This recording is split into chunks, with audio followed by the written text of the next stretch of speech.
Hey guys, magandang gabi sa inyong lahat. Ito na po si Gas TV. Ang papasukin natin ngayon ay yung hanging bridge ng May Gatasan guys, Agusan del Sur.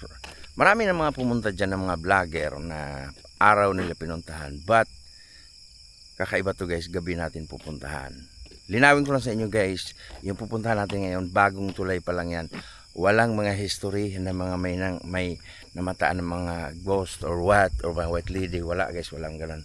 Pupuntahan lang talaga natin kasi na-amiss tayo sa lugar at sobrang creepy ang haba nito at napakaganda at napakatibay. Kaya samahan niyo ako sa exploration na to. Tara!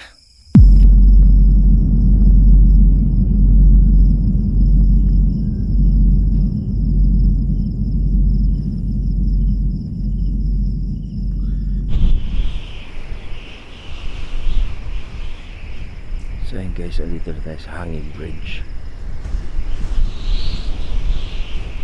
Mapapansin nyo, ang ilalim nito malawak na ilog. Located to guys at May Gatasan, Agusan del Sur.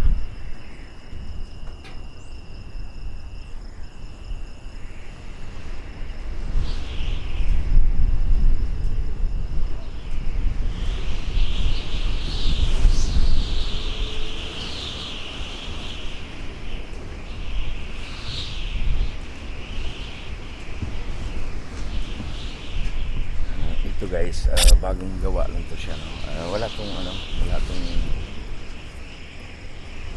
tong history ng mga ghost or what. Pinuntahan ko lang talaga to sa 10 oras na gabi ngayon, alas 12 na, gawa nung nagandahan lang ako sa lugar, no? Kaya gabi natin to pinuntahan kasi marami ng vlogger na pumunta dito. Araw sila pumunta, so ngayon ang gabi tayo pumunta. Ayan, nasa gitna na tayo lang.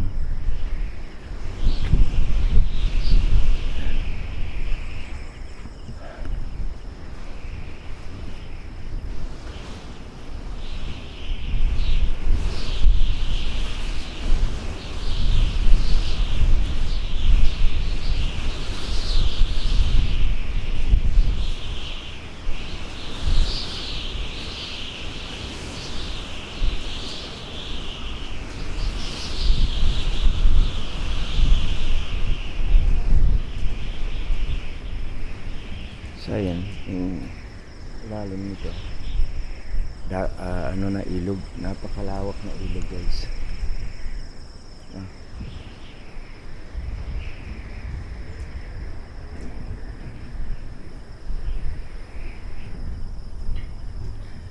At yung likuran ko, napapansin ano din yan, napakahaba nito, no? Hanging bridge ng May Gatasan, Agusan del Sur. Ayan guys, wala tong history, no, klaruhin ko lang, wala tong history na about sa mga paranormal na may nag-access to may white lady or what. Wala kasi bagong gawa pa lang ito. Amis lang ako ditong puntahan ngayon kasi maraming ng vlogger na nagpunta rito, binagto ng araw. Ngayon naman ako gabi, napakahaba nung kanina pa tayo naglalakad. At yung agos na sa ilalim, talagang nahalo siya. Pinalalim yung ilog ito guys.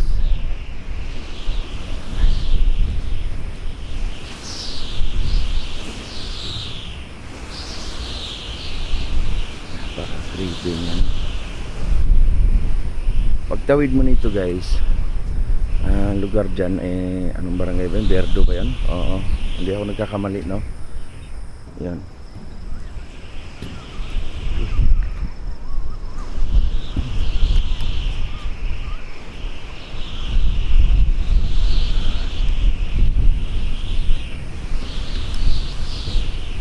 Meron ding barangay dyan sa kabila nito. Tara, lakarin lang natin guys. Solo pala tayo ngayon at iniwan na natin yung motor natin doon. Tingnan natin kung anong meron dito sa pagtawid ng tulay na to.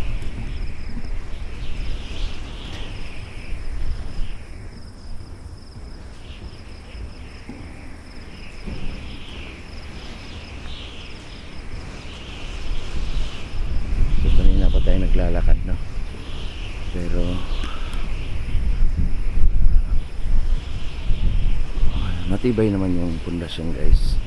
Safe siya ang daanan ng mga motor. Pero kung 4 wheels dito ang dadaan, mahirapan ng kung may kasalubong.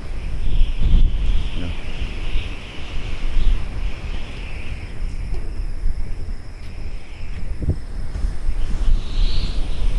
Ang taas, no?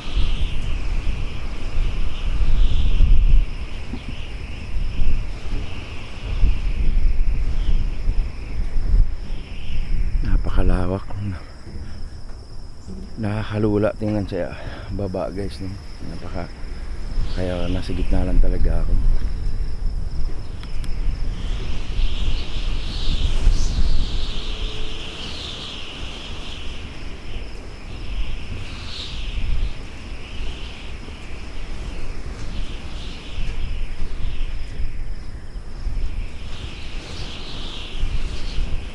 Bali guys, mag alas 12 na ngayon, kaya walang nang dumadaan masyado dito.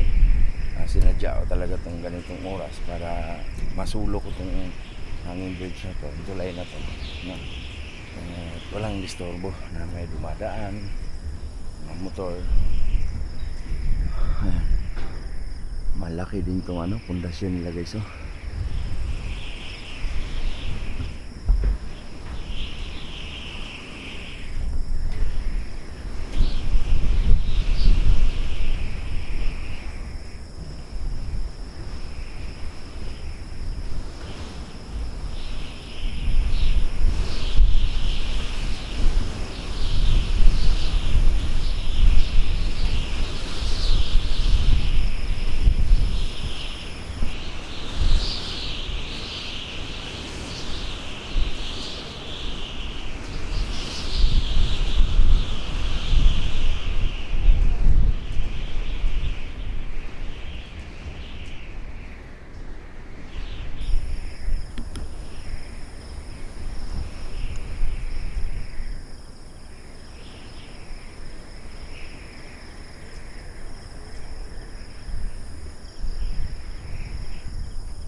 Napakahaba niya, no? Mahaba talaga. So ayun guys, maraming salamat sa inyo guys sa nasabi ko sa Dash TV. At ito namamasyal lang tayo pero gabi nga lang.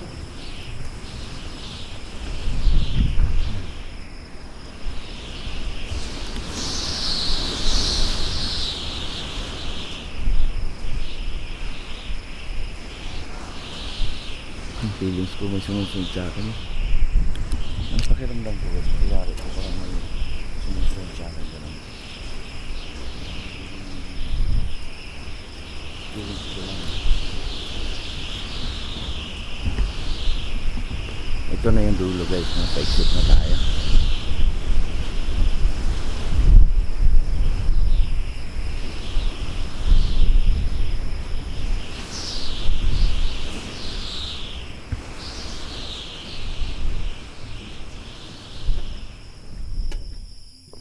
Dito may maisan.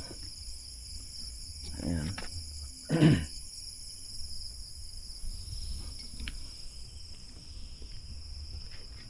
Napakatahimik. Ang tulay na to. Hala ka ngayon guys. May mga ilaw, oh.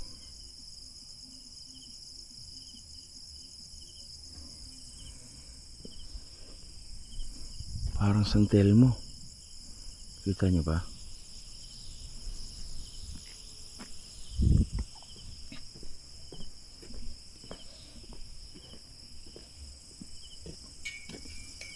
Kubo rin dito.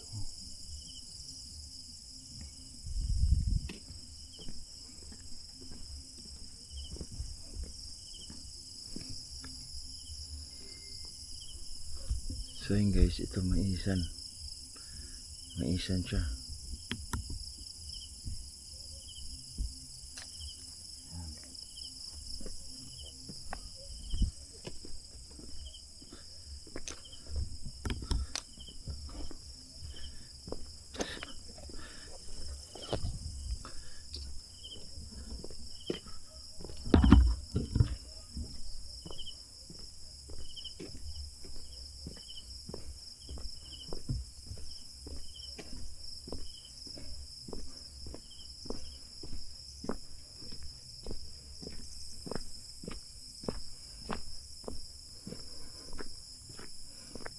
guys, province of Agusan del Sur, concreting of NGR, NRG, Bayugan City, Maygatasan, Montevista Road, Berdo, Sagmon section. Okay. So ito pala guys, papunta pala tong Berdo. Yan. So may mga mais dito guys. Mga aanihin ng mais.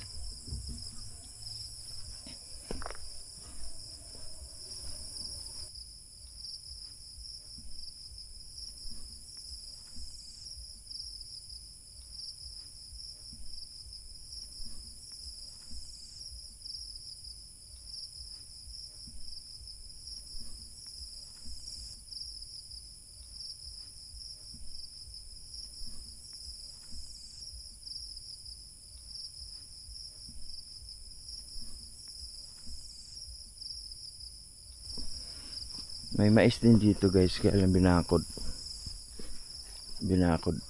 Yan.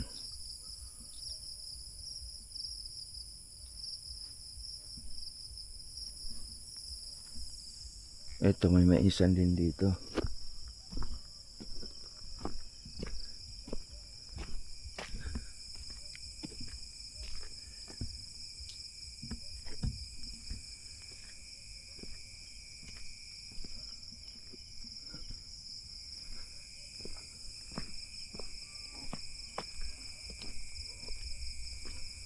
Ayun guys, sa gitna ng hating gabi, no, naglalakad tayo sa ganitong lugar. Ayan. Salamat ng marami sa inyo guys, walang sa akin po suporta sa akin. Thank you so much.